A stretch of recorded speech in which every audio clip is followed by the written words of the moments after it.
your brain works the same way. You have learned neurological patterns that the longer you've been doing that for, the tougher it is to divert the river. So these neurological patterns are very, very difficult because you're addressing the subconscious brain. And people say, Doc, I can't sleep in that position. I'm telling you, you don't have to sleep in that position all night. You just need to be in that position 1 to 2 hours a night. Then whatever happens in the middle of the night happens in the middle of the night.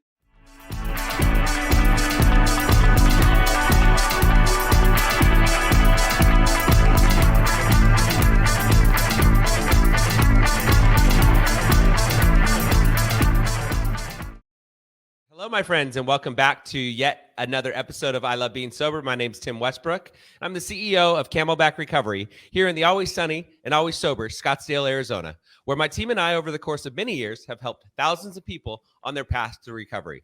We started this show because there's so much misinformation about addiction treatment, mental illness, and recovery in general. There's so much more to recovery than just going to inpatient treatment, seeing a therapist, going to 12-step meetings. All of those things are important, and AA saved my life. However, to find long-term recovery and live happy, joyous, and free, there's a lot more to it than just stopping the drinking, stopping the drugs, stopping the sex addiction, or stopping any addictive behavior for that matter. To live a new life, a person needs new, healthy lifestyle habits. Typically, this includes new eating habits, new sleeping habits, new exercise habits, new sleeping new hobbies, new interests, new friends. Self-care becomes a priority, and the list goes on. Those are the types of things that we talk about here on this show. And today, I'm here with Dr. Peter Martone, aka Dr. Sleep Right. So today we're going to talk about sleep and the art of sleeping. We're also going to talk about the neurology of addiction. Dr. Martone has been a chiropractor for over 21 years, helping patients in an innovative way to help heal from the inside out. His techniques have been featured nationally on CBS, NBC, ABC, and Fox. He's currently traveling the country teaching new people how to master the art of sleeping. Your welcome to the show. I'm so glad to have you here. Tim, thank you so much. It's an honor to be able to present in front of your group, your tribe, the people that you touch. So thank you so much for having me. Yeah. So you and I met at the Wizard Academy. Alex Mandozian introduced us. And the very first time we had a conversation, I was fascinated by your knowledge about sleeping specifically. And we talked about the neurology of addiction. There were just so many things. So you're a chiropractor, but really that's not even an accurate description of your knowledge and your experience. So tell me a little bit about your background. Well, thank you. So it's kind of a zigzag, convoluted type of background. I believe that before your profession, right? So why you were put on this planet, when you define yourself, people say, I'm a chiropractor, I'm a teacher, I'm a doctor, I'm a whatever it may be. People identify themselves with their career. And I don't believe that that's true. And in my path, and we'll kind of go into my history, but in my path to get myself where I was from a low point in my life, I had to identify myself first. And then I used my business or my profession to express my sole purpose. So I think it is so important to be able to identify your true north. And we'll be diving into that and understanding that, why it is so important, especially somebody that has an addictive personality, to do that. So I am a person of passion. I express my sole purpose by removing interference, connecting to people to the energy of their creator. And I stand for manifesting healthy lifestyle habits to help people maximize their true life potential. So that is me. That is why I've been put on this planet. I use my chiropractic knowledge, my exercise physiology knowledge, my nutrition knowledge, my physical therapy knowledge, and I've put it all together over the last 21 years to be able to identify these avatars. And we had talked about an avatar of addiction. It's addiction, or the actual physical manifestation of what you do, right? So the end point of, let's say, opening up the bottle and taking a drug, that is an end result. There's so much more that has driven you to that point that we're going to dive in today. So yes, I'm a chiropractor. Yes, I'm a nutritionist. Yes, I'm an exercise physiologist. But really, truly, I've been put on this planet to help people maximize their true life potential. Okay, awesome. And what gives you the right to claim you are an expert in the art of sleeping? Well, so as the zigzag may have happened, I had been a chiropractor at the point when I had met my, I had known Dr. Joe Mercola, but I had been a chiropractor for 15 years. I'd always had back pain, and I'd always, after adjusting, helping people get rid of their pain, I kind of felt bad or almost like I guess maybe an inner self a fraud, because I myself had pain and I couldn't get rid of it. And I attributed it to mountain biking, skydiving, rock climbing. I did all of these adrenaline seeking. That was my addiction. All of these adrenaline seeking sports. I just attributed my pain up to that until 6.5 years ago now.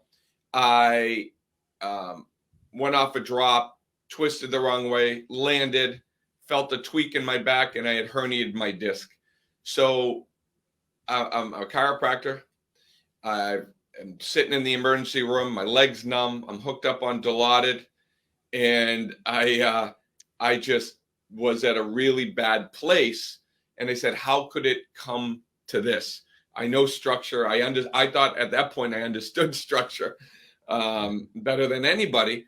And I said, "Well, why? How did it get to this?" So I reviewed 2,000 X-rays and found a pattern.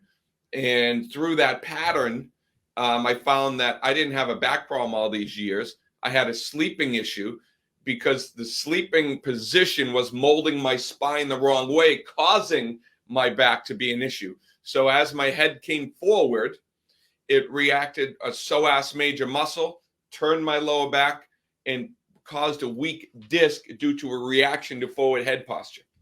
So I had said, well, how do I fix this? I've been getting adjusted. And then I remembered watching the movie Crouching Tiger, Hidden Dragon. And when they came out of the room, they had a block of wood for a pillow. And I'm like, how can they be using that for a pillow? And I realized after doing my research, it wasn't for the pillow, it was for their neck. And then they would sleep on that. It sounds very uncomfortable, but then I started stuffing things underneath my neck to get my head back, to take the pressure off of my lower back. And I've never had a back problem again since. So wow. After diving into that, then it turned into, just taking all of my sleep knowledge from before that. And then we've developed all these sleep protocols, and I teach people the art of sleeping and why it is so important in all aspects of your life. And especially, through that addictive personality like I have, you really need to, and we'll talk about it, but we really need to find ways to be able to spin our brain and not allow our brain to go into chaos. So when did you go to chiropractor school? I graduated in 99. Okay, you graduated in 99. And actually, what made you want to be a chiropractor? So I was an exercise physiologist, and I was on the path to go to medical school. So I was going to medical school, and the summer before I was going, I had met a chiropractor, and he had asked me, what are you doing? I'm like, well, I'm going to medical school. He's like, well, have you ever thought about chiropractic? I'm like, no, man, I've done chiropractic. My father took me to chiropractor as a child. I was in a car accident, and I didn't like it at all. I didn't want anybody to touch my neck. I was so freaked out about it. And from that point, after the car accident, I had ended up with reflux and acid reflux. And I had a stomach issue. And he had kind of said something. He's like, man, I can help you with that stomach issue. And I had no, like, it was almost like going from A to Z. Like there's no steps in the middle. I didn't connect the dots. And he explained something to me, which really kind of, really sets true today. And I explain to my patients, I said, listen, if you're watering a garden and you're stepping on the garden hose, is that garden going to be able to flourish? And the answer is no, because you're cutting off the life force to the garden. Well, structurally, when the spine is out of alignment, it puts pressure on a nerve, affecting the function of that nerve. And if that nerve goes to your stomach, there's going to be an issue with the stomach. And I'm like, it can't be that simple, because if it's that simple, everybody would know it and everybody would do it. And he's like, just come in. After 3 adjustments, I had never had reflux again. My stomach problem went away. So I transferred and I went to chiropractic school because, I wasn't a big fan of medicine, my whole life. I didn't like being on the antibiotics that my parents would put me on. And, I was always a person of health. When I stated my sole purpose at the very beginning, and that sole purpose, in order to come up with that, I had to go back through my whole life and really get a sense of who I was and why I was put on this planet. And chiropractic is more in line with me being able to express my sole purpose than medicine was. Were you an athlete growing up? Yeah, I was more of that individual athlete. I had played soccer, but I'm more driven. I have a Highland mountain biking park sweater on. I'm a mountain biker, rock climber, anything that really would drive me to adrenaline, right? And not knowing it at the time, that's after doing one of those sports is when I was most calm or scratching my itch of trying to stimulate my own brain. Are you addicted to adrenaline? Without a doubt. Absolutely. Yeah. And they say, or I've heard that being addicted to adrenaline is one of the first things that people are addicted to. And it's kind of a gateway to other addictions as well. It is. So when you were in chiropractor school, did they ever teach you about keeping you learned about sleeping with blocks behind your head and keeping your spine straight? Did you learn any of that in chiropractor school? Mm-mm. No. So in chiropractic school, what you learn, and this is life is a puzzle. You have to put the pieces together. You have, somebody, saying something over here, somebody saying something over here, saying something over here, and something over here. And you need to build the puzzle. And then once you're able to build the puzzle, you can see the picture. And through hardship and other types of things, that I've just built my puzzle, which is my technique to be able to help people.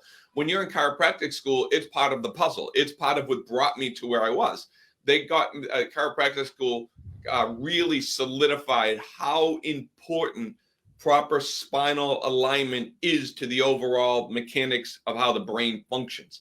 In order to heal from the inside out, your nervous system is controlling everything. So it's so important that your nervous system functions optimally. That's why chiropractic is such a big part of my life and my health regimen, but it's a part of the big picture. Right. And I don't think I've ever heard a chiropractor tell me that being aligned is so important to so many other things in your life. And I even heard you talk about ADD and anxiety and stress being related to being aligned. Do you want to talk about that for a second? Yeah. So I don't know where this is going. I am not a psychiatrist, right? I am a person with information that I have found throughout my life and be able to help myself. And so when I talk about this stuff, I'm talking about personal experience. And then we have worked with thousands and thousands of patients, helping them reach their optimal health and well-being and their structural mindset. I work with a Dr. Ned Hallowell. I believe that you know him. And so he's taught me so much about ADD and how the brain works. Now, the way where I kind of set in is through my chiropractic. Really, the missing key for me is through my chiropractic knowledge, understanding how body mechanics and function and spinal alignment affects brain development. And that's the missing link. to me, because again, building the puzzle, I'm looking down, I'm saying, oh, I can't, when I teach you the simplicity of how this actually functions and works, you're going to say that like me, there's no way it's this simple. I can do this, and then that alone will make me feel better, not knowing why you feel better. And that is absolutely true. So let's kind of dive in a little bit about how the brain works. Okay. You probably have heard, or you might not have heard, but have you ever heard the statement that sitting is the new smoking? Have you ever heard that? I have not heard that, no. So lack of movement is the worst thing that you can do for your brain, for your body, for your health than anything else. Lack of movement. Because if you don't use it, you will lose it. And that is applied to every aspect of your body and how it works. So let me give you, for instance, if there's a weightlifter that's taken steroids, what happens to a specific body part? Do you know? No. His balls will shrink. Right? Oh, so yeah, okay. Right? Okay. Yeah, most people know that, right? You get little balls. Right. Yeah. Well, do you know why that is? I don't. Because you're taking the steroid, and then the testes play a role in releasing steroid into your system. So when you're taking a hormone that the body says, oh, you don't need this organ anymore, so it atrophies. If you take a thyroid medication, it will atrophy. So if you take medication to overstep what the body's doing, that organ will atrophy. If you put your arm, have you ever broken a bone? Oh yeah. Yeah, me too. You put you put that body segment, right, in a cast. What happens over a 4-week period of time to the structure of the joint and to the muscles around it? It atrophies. Right? Because you're not doing what? Because you're not doing anything with it. Because you're not using it. If you don't use something in the body, you lose it. Everybody wants support. Support weakens, right? It might support something, but it weakens the body. So I'm not a big fan of supports and arch supports and all of this stuff, because the body works on laws. Wolff's Law, Davis's Law, and the writing reflex. These are the ones that I've adapted to most of the avatar stuff that I've developed. So the writing reflex says that your body posture adapts to your head position. Wolff's Law says if you don't use the bone, it will atrophy. Davis's Law, the same thing. If you don't use the tissue, it will atrophy. So what ends up happening is we have this body that is constantly adapting to everything that we're doing at every single point in our life. So you take that and you look at the brain neurology. If we don't use our bodies, our brain will atrophy. In addiction, it's a very, very specific part of your brain that you need to be concerned with. And that portion of your brain is called your vermis. So when there's something that's called proprioception, when there's lack of proprioceptive senses going into the brain, the vermis in your brain atrophies. So why does that have any correlation? How does that have any correlation to addiction? Well, when you Google, and you can go on Wikipedia and you say one of the main functions of the vermis is to build a healthy, strong prefrontal cortex. Do you know what the prefrontal cortex is? Do you know why that is so important in addiction? Because that is where your rational thought is. That is where your brakes. That is where, I'm going to eat this pen. No, it's not a good idea to eat this pen, because your brain rationalized that and told you to stop. So it is so important in addiction to do everything you can to build a really strong prefrontal cortex so you can make good decisions. Okay. So if you have a weak vermis, you have a weak prefrontal cortex. And like Ned Hallowell explains, you're like a Ferrari with bicycle brakes. You have this machine, this brain that has so much potential energy that you're trying to slow it down with brakes, and you'll blow right through and you'll make bad decisions for the rest of your life. Okay. Now, when I first met you, you did this thing where you had me look at you, and you held up your hands like this, and you looked at my right eye, you looked at my left eye, and you said, "Are you right-handed? Are you left-handed? Do you kick with your right foot? Do you kick with your?" And then you said, "Yeah, you have ADD." And then you went to the next person and you did the same thing. You said, "Yeah, you have ADD." And the next person, "Nope, you don't have it. Nope, you don't have it." So tell me about that. All right. So we're just touching the tip of the iceberg, right? So what I'm going to do is try to make it not. I really like to talk in a 350-foot view and give you concepts that make sense to the layperson. So remember everything, and we're going to talk about building the vermis. We're going to talk about why it's so important and how to do it. And we're going to talk about building the prefrontal cortex and how that all links into addiction. We'll kind of get into that. But what's very important and I'm not even going to talk about just the ADD brain, because the ADD brain is just a brain that requires, picture this. You have a top and you spin it. The faster the top goes, the less wobbly it is, right? Mm-hmm. Yep. The slower the top goes, what happens to the top? It wobbles. It wobbles. In our brain, it would become more anxious. The faster it spins, the more focused you are, and the less anxious you are. Does that make sense? Yep. So we do things to spin our brains, whether it's stimulants, whether it's adrenaline, whether it's the ADD brain, or with not talking about that. Our type of brain, the addiction brain, requires a lot more spin than the person driving 5 miles per hour under the speed limit. You just want to pass them, and hit the blow up button in front of them. They have attention, lack of attention. Forget.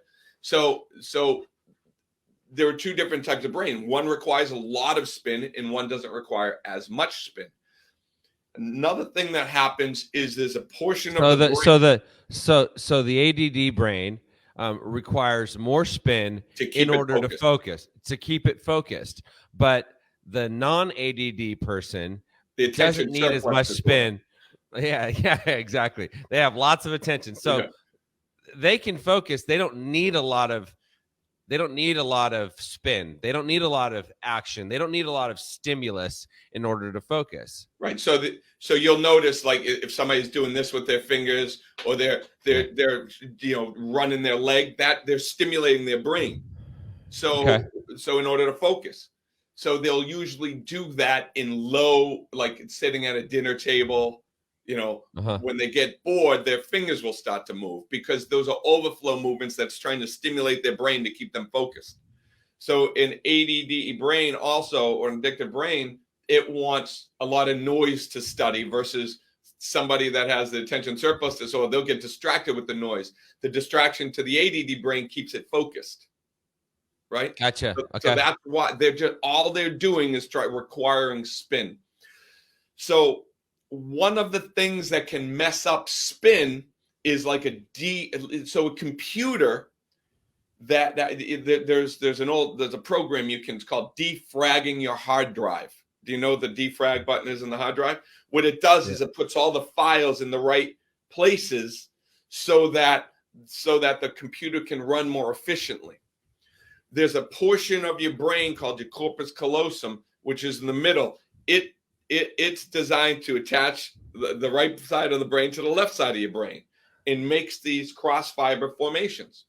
The addictive personality, or the ADD brain, usually has an issue with that corpus callosum.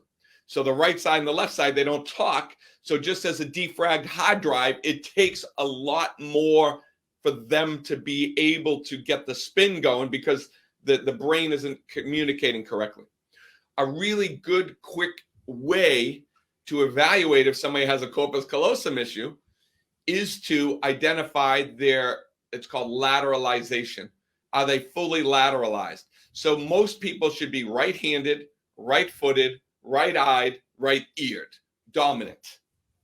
So you'll notice somebody with the addictive personality or the ADD brain, they'll be right-handed, but they kick with their left foot.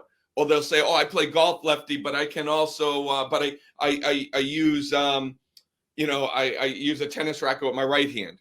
Or I look at you. That's why I had you look at me through a circle and then bring it back. I'm right-eye dominant. So a very quick way to analyze if somebody has that corpus callosum issue is to figure out if they're fully lateralized.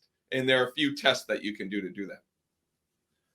Gotcha. Okay. So, and how accurate is that test? Oh, 100. I mean, so everybody has a dominant hand. Typically, they have a dominant leg. They have a dominant ear. Basically, if you're going to listen to a phone, which ear do you typically go to first? And then if you're going to write, which hand do you write with typically? If somebody's like, "Oh, I can use both hands," they have a cross dominant. I've never seen anyone test for ADD in that way before, but you were spot on with all of the people that I saw you do it to, and you're saying it's 100%. Again, it's not 100% for a diagnosis. I have questions that I ask based on the avatar that I've built, and that is one of them, which puts you now into a category where now I got you, right? So now I know where my questioning needs to lead once I know that those things are an issue there. Because remember, it's all neurology. It's not a disease.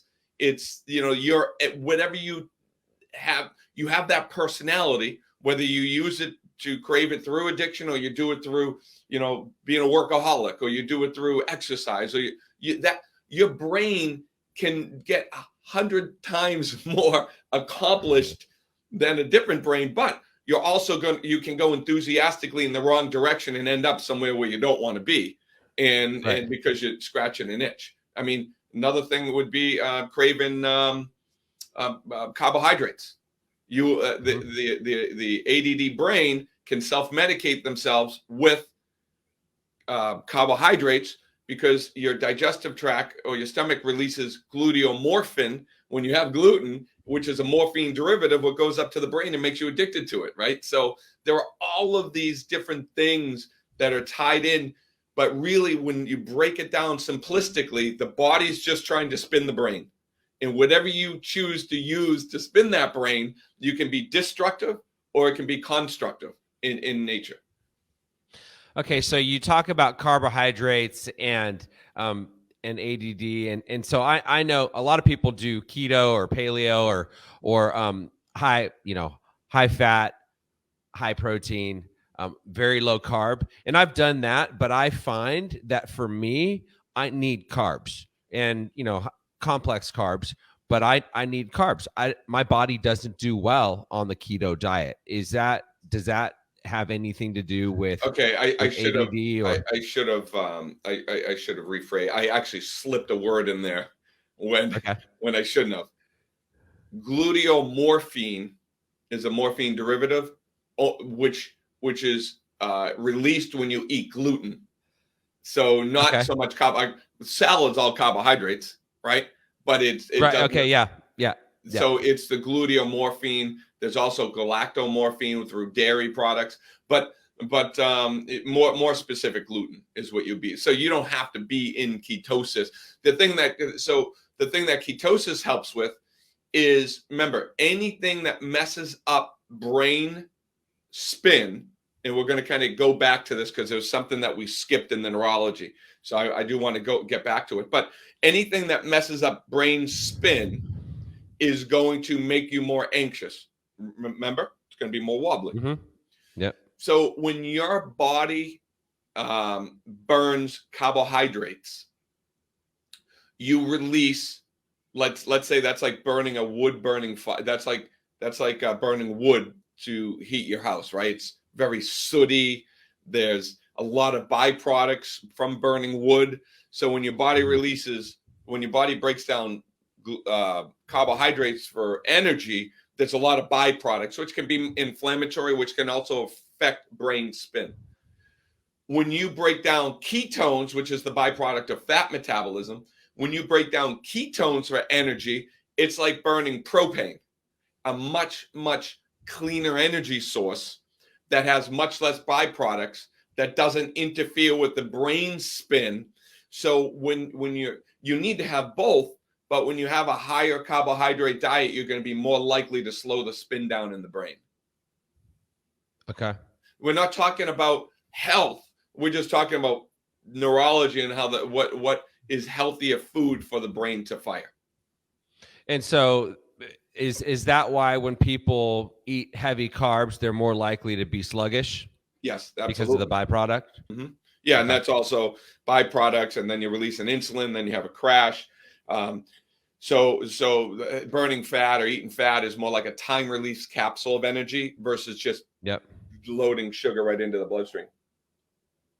So you told me to get a Wobble Board and practice on the Wobble Board, which I have the Wobble Board. It's right over there. And you said get to 10 seconds and then let me know when you get to 10 seconds. And I'm pretty much at 10 seconds now. It's really hard. It's a lot harder than people think. So go get yourself a Wobble Board if you want to try it out.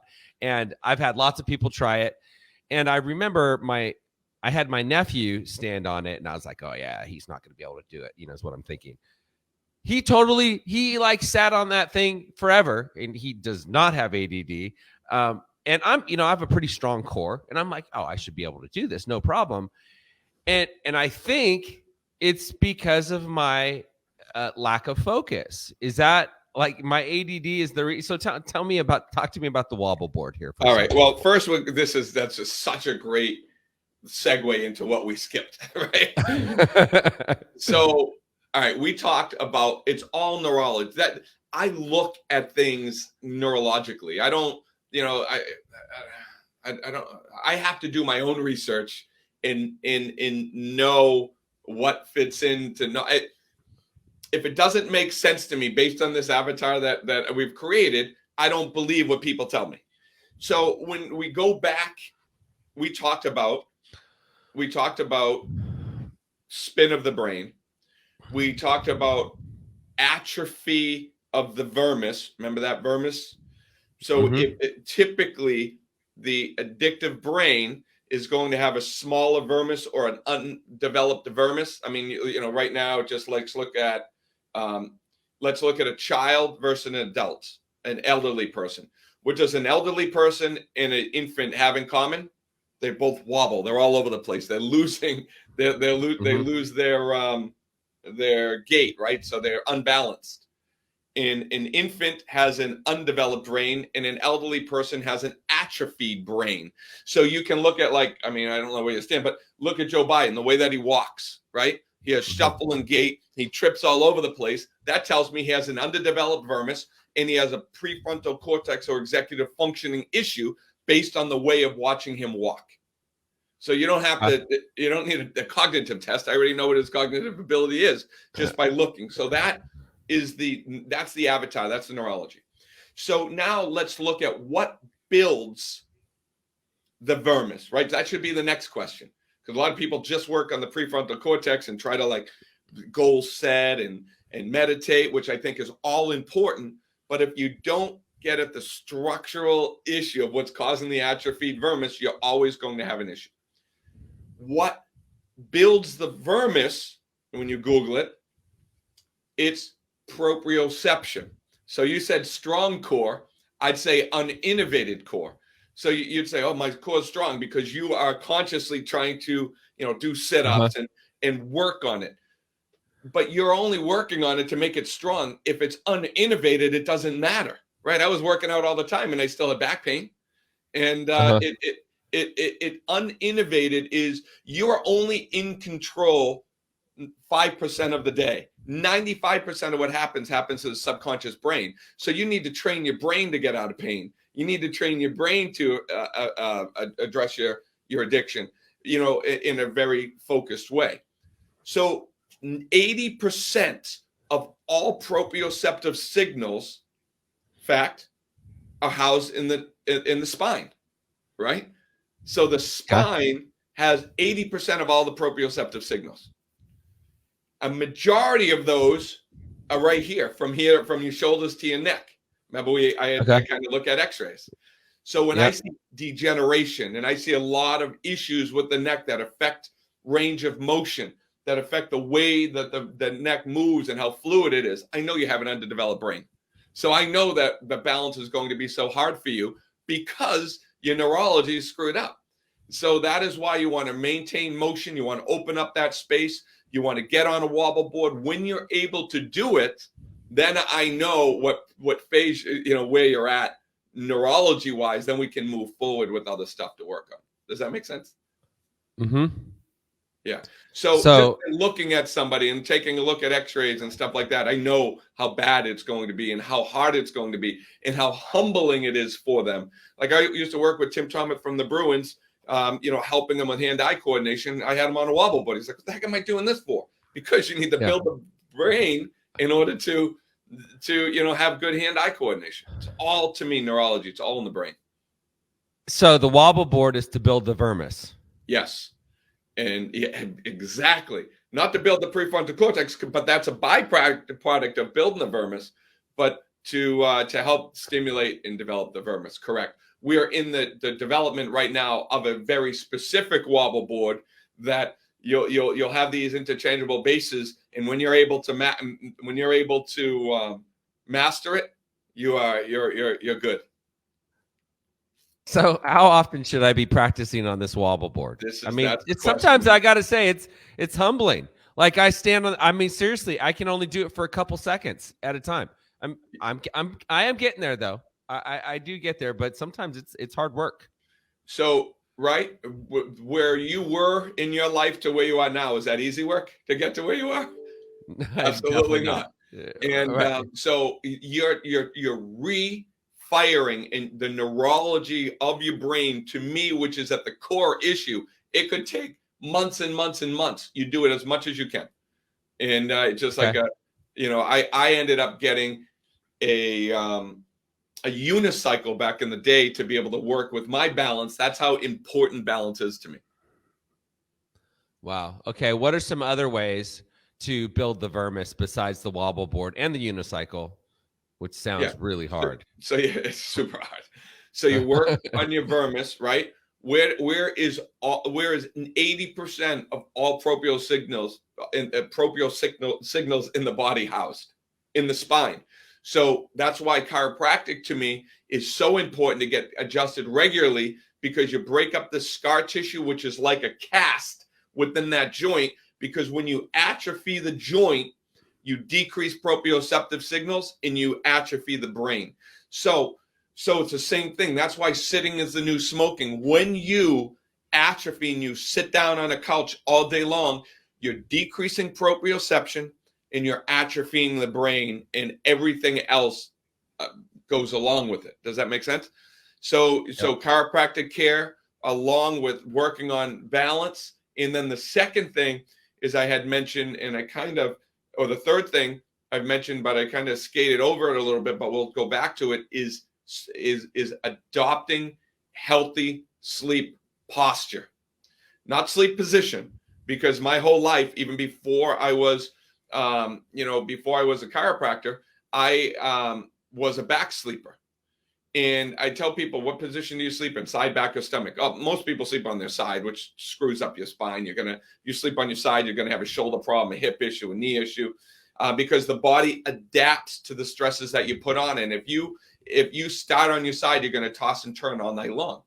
So I want to be able to put you in the proper sleep posture that you can, because through the writing reflex, the body position follows your posture adapts to your head position. So if your head's out here like this, your whole spine is going to proprioceptively break down, and you're going to end up with these scolioses and these adaptive curves that are adapting, now that I know, to your poor sleeping position. So when you sleep, you want to put yourself into a position just like Crouching Tiger, Hidden Dragon, where the pillow isn't under your head, a pillow defined as a support for your head. That is why I called a new product that we developed, the neck nest, because I want people not to think of a pillow where they're supporting their head. I want them to get like a block of wood. You don't need a block of wood, but underneath their neck, a rolled up towel, a soft down support. And you want to get that head back, because it's difficult to balance with your head out here. You want to balance with your weight equally distributed over your hips. So when I put people into this proper sleep posture, hold on, let me move my little thing here and we'll go down here. I want people lying back. I want them taking some sort of pillow or whatever, some sleep support, and put it under their neck. So now I'm supporting the arch in my neck, and that is the posture that you want to have. So because if you set yourself up at night and your weight is distributed over the greatest surface area, you're going to have to get over some airway issues, and there'll be some different techniques that we teach on our online platforms to be able to help people sleep better. But if you're able to start in that position for 1 to 2 hours a night, the head will start to come back. You get adjusted. You increase range of motion by breaking up scar tissue in the spine. You get on a wobble board. You then decrease the amount of carbohydrates you're eating, and then you increase more of the fats, or you go more intermittent fasting, where you eat in a window of like a 6 or 7 hour eating window from noon to 7, so you're not getting all of that food into your system. And then you start really spinning that brain with that balance board, things like that. You will feel better by just doing those things, and then everything else you're trying right now will be and feel so much easier, because you're not fighting yourself with your lifestyle. Now, you and I talked about sleeping, and you looked at my Oura ring, and you looked at my data from, I don't know how far you went back, looking at my data, and you said, oh, you're not sleeping enough. Mm-hmm. And so I'm not sleeping enough. I mean, what is enough anyways? So enough, as far as I am concerned, as a sleep expert, and I've been asked, that's probably one of the most consistent questions I asked. I've been asked. So with my mindset, my knowledge of trying to understand the neurology, and you read, 8 to 9 hours. I can get away with 6. What is the difference? Is there a way to really analyze how much sleep you need? And my answer to that question is yes, there is. You can use something that's called heart rate variability. So heart rate variability is the way that your heart beats. The ADD, addictive, whatever you want to call it, brain tends to be sympathetic dominant, which means you're always ready to run from a tiger. You need that stimulation. In retrospect, I see your logo has somebody meditating. Meditating would be parasympathetic dominant, which is a more restful, growth, calmer place to be, healing, in development portion of the body. So in order for you to heal and function, you can't be in survival, which is where the addictive brain lives. So they're always reactive. That is why I think it's a great logo, because it really says, listen, work on your physiology. Bring that brain down. MC is what we're going to be calling our new wobble board, the MC wobble board. Mind control. Control your mind, right? And then all else will follow. So there is a way through different rings and things, to like sensors that you can put on your body, where you can see what your heart rate variability is in the morning. The heart rate variability tells you if you're sympathetic dominant or you're parasympathetic dominant. If you're running from a tiger or you're rested and relaxed, because rested and relaxed is where all growth comes from. So when you get sleep, like I had a party just recently, horrible. I went to bed at like 4 in the morning, 3:30 in the morning. I never go to bed at 3:30. I'm in bed. I got 11 hours of sleep last night because of my restricted. My HRV was a 7. So from 0 to 100. That I'm 7 points away from being dead. Like that's how bad my heart rate variability was. Last night it was a 44, right? Which is where normally. So it's getting better, right? Getting better. Oh my God. When I see a 7, I'm like, I know how bad that was. So I went, so last night I went to bed at like 6:50 p.m., right? Because it was so bad. But I knew that I got, sacrificed my sleep. So what you do is you understand how you feel. I know in order for me to feel really good, like a day like this, my HRV based on my averages needs to be where it is today. When it's a 19, 16, 10, 20, I feel horrible. So I determine how much sleep I need, depend on the energy I want. And then I have justified the HRV readings I want from that. So when I look at people's stuff, I look at the variability and I look at your best days and when you had your highest readiness, and then I see what those HRV readings are, and then I come up with how much sleep you need off of that. And I remember when I was talking with you, you looked at my Oura ring. You said you're not getting enough sleep, and I'm like, well, I feel great. And then in our conversation, I also told you that I was taking thyroid medication, and you laughed and you said, yeah, it's because you need more sleep. Yeah. So I mean, that was one of the biggest things for me. About a year ago, I had comprehensive blood work done, and Dr. Rebecca Miller looked at my blood work and she said, your thyroid's not functioning at 100%, and I'm going to put you on thyroid medication, and in 90 days you're going to feel a lot better. And you probably can't really tell right now, but in 90 days you're going to feel a lot better. And sure enough, 90 days later I felt so much better, and I had way more energy, and I went from needing 7 to 8 hours of sleep, and now I need like 6 to 7. It's closer to 6 hours. Hold on. You still need 8.5, 8.5 to 9 hours of sleep. You're getting away with it because you're taking a support. What if I'm watering a garden, stepping on the garden hose? Mm-hmm. What's the health of the garden going to look like? Not good. Right. Yeah. So the major innovation to the thyroid just so happens to be where your most amount of your degeneration is in your neck.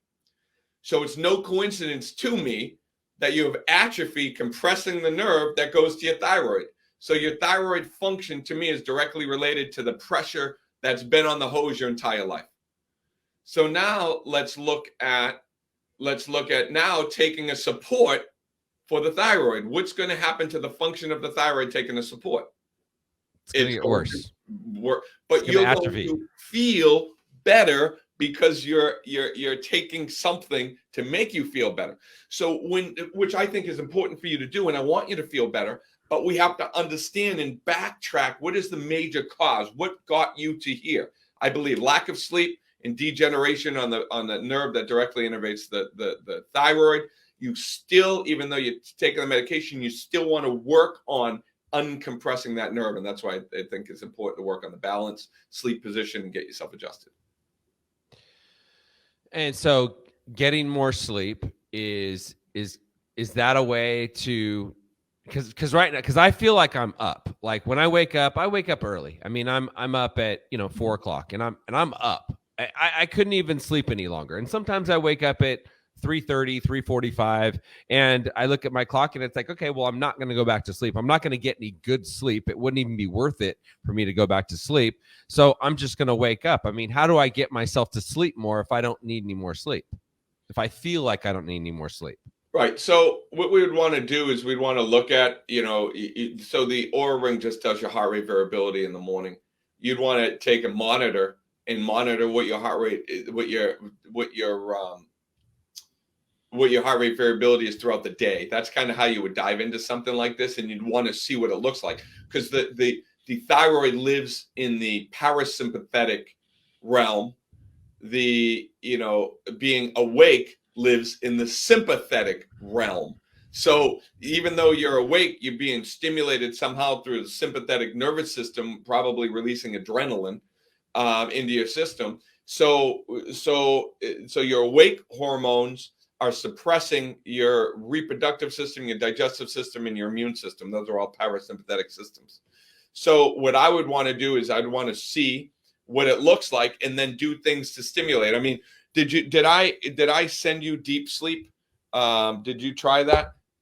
I did try the deep sleep, and did it work? Did it work for you or no? If I remember correctly, I got more deep sleep as a result of it, and I was going to order more. All right, we'll get you some, but that's so you want to backtrack and kind of look at it. But the body works under laws. You can only be sympathetic dominant so long. Everything else gets deteriorated slowly over a period of time. So you might feel good right now, but what are you pushing down the road as far as I'm concerned? So the avatar that we've built is a balanced lifestyle. And to me, sleep is critically important in that. And that's why, we have these sleep programs online where it's like you do it yourself type of stuff. I teach people all of this stuff and how to do it. And it's a very inexpensive program, right? But if I work with somebody one-on-one, that's, that typically isn't financially, conducive to Right, people. right, But right. if you can understand that your body neurology works like this. You have a nervous system, which is called your autonomic nervous system. It's controlling everything. That's the nervous system you need to nurture. If one organ, as far with you, is off, we need to understand what's causing it to be off, and then understand how we backtrack that to improve the function of what it is that you're working with. And then you would say, well, how do I get more sleep? You just come up with different patterns. Your body, shut off the lights in your house. You put your temperature in a specific way. You shade block. Your brain, once you're up, you're going to have a very difficult time falling back asleep because your brain is that addictive thinking. And you have to learn how to shut those things off. And I give different techniques on how to do that.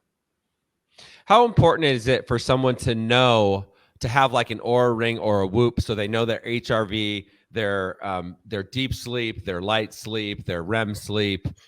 How important is it for somebody to know their sleep data? Well, I'm under the mindset that you can't improve what you don't monitor, right? You can't improve what you don't track. So I think it's super important because, I have these things on our chiropractic website, which is atlantiswellness.com. If you go there, there's an article there, and it's called The Pillars of Health. And I have the 5 pillars of health. And the way that I came up with those is, what can your body live without for the least amount of time, right? So I did, obviously breath work is important. You can only hold your breath for a certain period of time before you die. Water, hydration. You can only go without water for a certain period of time. Food, you can only go without food for a certain period of time. Sleep, you can only go with sleep for a certain period of time, but you can go a lifetime being sleep deprived. You can go a lifetime, being dehydrated, right? So with all of these things that we take for granted are the basis of what we have to get back to. So sleep, to me, is critically important in being able to work on these fundamental pillars to be able to, whether you have whatever health related issue you have, more than likely it is associated with one of the pillars. Do you recommend an Oura ring or a Whoop? Or do you think one of those is better? Or do you think they're comparable? Some people have better results with the Oura. Some people have better results with the Whoop. I mean, Whoop is a membership. Oura doesn't have a membership right now. There are other things that you can use. You just need to track your sleep. I think Fitbit might do one, and and also Apple Watch. I think it may do it. I just tend to know the Oura Ring better just because that's what I use. But anything that you're tracking is good. And both of them have heart rate variability. And what you do is you just use it and wear it for a month and a half, and then look at the data, and then anything that improves the data is something good. And then you just kind of look at different lifestyle stuff that you do and monitor it. That's all. Okay. And going back, I've got a couple questions here. I know that we're kind of coming up on the hour. And how do you, going back to the Vermis, how do you know if your Vermis is weak? So your Vermis is weak. Get on a wobble board. If you can't stand on it, your Vermis is weak, right? Most of the people have weak, uninnervated vermises because we walk with, remember, when you support something, you're going to weaken something else. So if you have any degeneration in your spine, arthritis, your Vermis is weak because you're decreasing proprioception in the spine. If you walk with shoes, which most people wear shoes, I wear shoes. That's a flat surface on a hard floor that decreases proprioceptive sense. Your Vermis is weak. So our life is conducive to a weak Vermis. That's why it's so important. If you sit at a chair all day long, your Vermis is weak. That's why it's so important to offset the degeneration that happens in the brain, to maintain healthy cognitive function. And you'll always, from now for the rest of your life, need to work on your building your brain and work on your balance.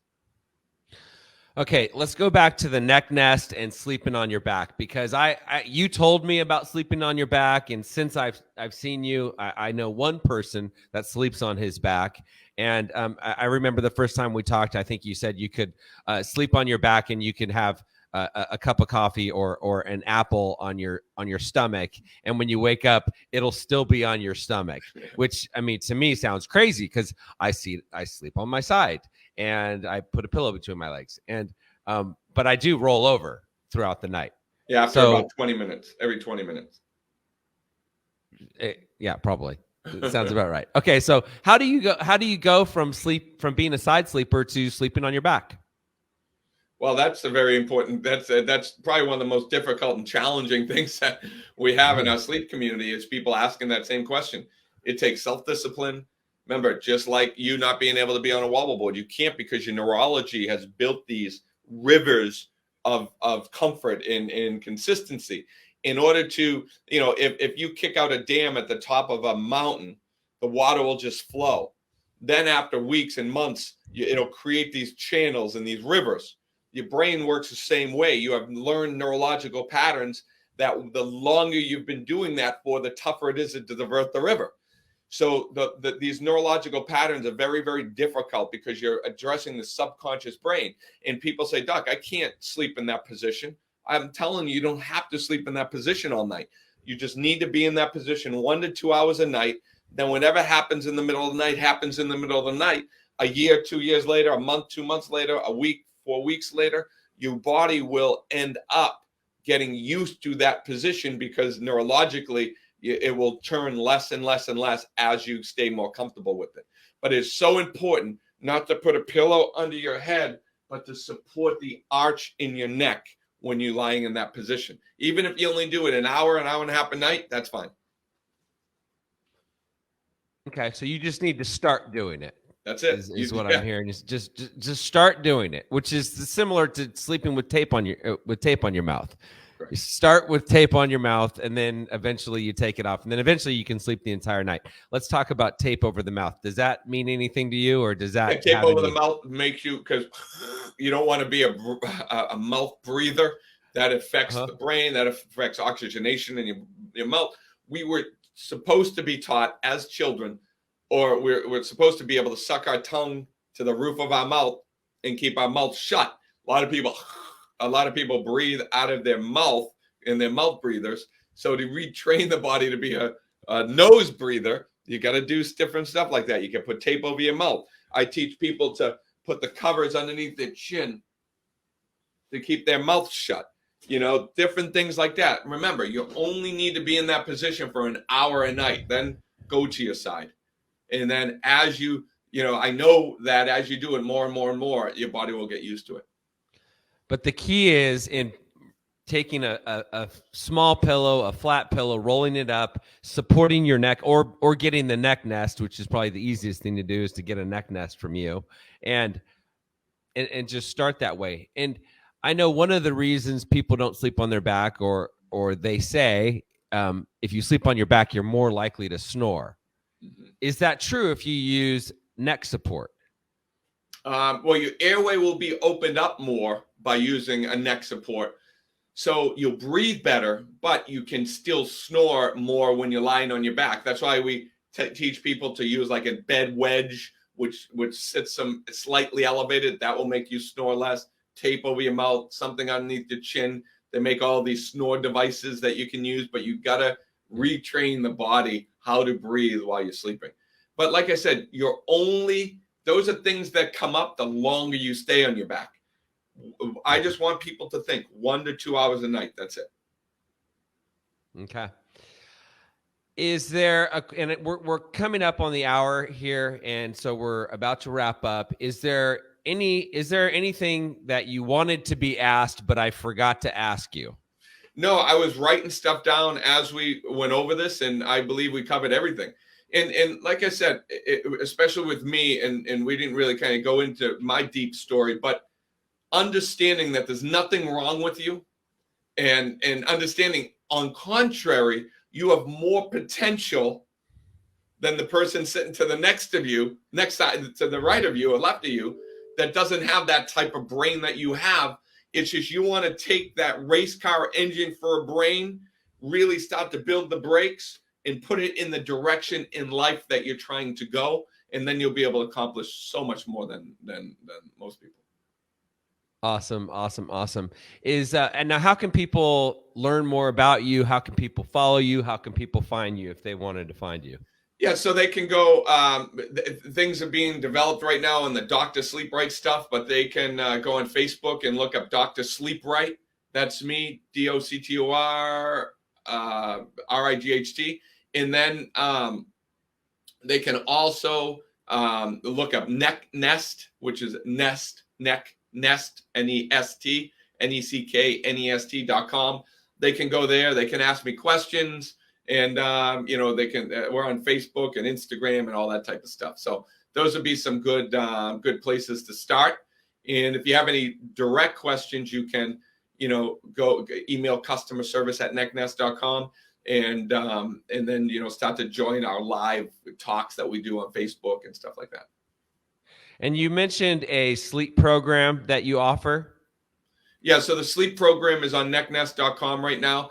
It's $199. It's 30-day sleep challenge. That 30-day sleep challenge is one video a day for 30 days with me explaining everything that you need to know about sleep, but it would still be up to you to make the changes. Awesome. Well, Dr. Peter Martone, thank you so much for your time. I really, truly appreciate you. And I know that I got value out of our conversation, and I'm sure lots of other people did as well. Great. Thank you so much for having me, and I appreciate you. Thank you. Thanks, Tim.